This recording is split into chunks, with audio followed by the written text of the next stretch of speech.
بسم الله الرحمن الرحیم.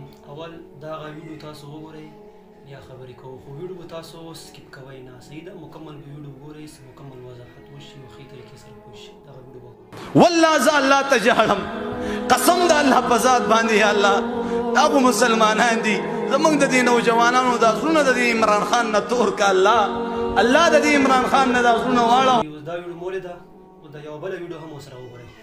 لا اله الا الله محمد رسول الله. معنی راته وای. معنی نه راځي، معنی دله نه درځي. دا د غسل فرض خو به د درځي که نه؟ په دې کې 15 فرض دي. اول ویډیو کې د مولانا صاحب ډېر انتهایي زبردست بیان کړی دی عمران خان متعلق.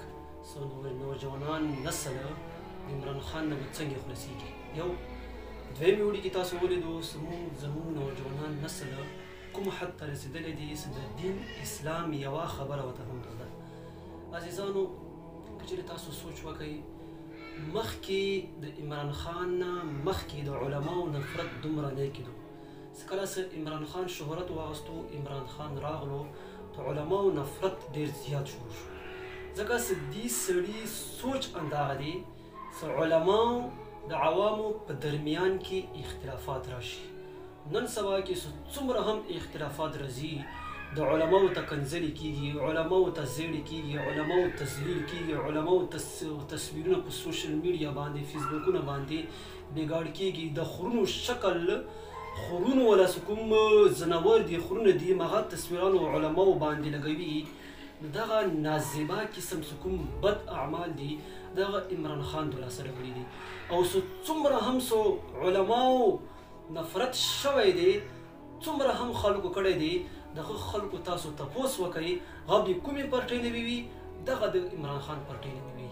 عزیزانو، نن سبا کې د سوشل میډیا باندې څومره هم 98% علماو نفرت کېږي، علماو پسې خبرې کېږي، دا به صرف د عمران خان پارټۍ ولې وي، عمران خان سپورټر وي. ما هم دغه گزارش دی لکه څنګه چې مولانا صاحب بیان وکړو، د نوجوانانو د ذهنونه داسې اړولي دي چې د عوامو او علماو په درمیان کې یو قسم اختلاف پیدا کړی دی. نن سبا عالم هر یوه خبره منلی شي، خو د سیاست خبره نشي منلی. دا ولې؟ دا صرف عمران خان د وجې نه. موږ هم دغه کوشش کوو په څه طریقې سره وي دغه نوجوانان، دغه کوم نوجوانان، کوم نسل دی، کوم دغه رو په رو میدان ته رانوځي، موږ هم دغه سوچ دی دغه د علماو د زړونو کې، د دوی زړونو کې د علماو محبت پیدا شي او کوم نفرت دی هغه ختم شي. و آخر دعوانا ان الحمد لله رب العالمین.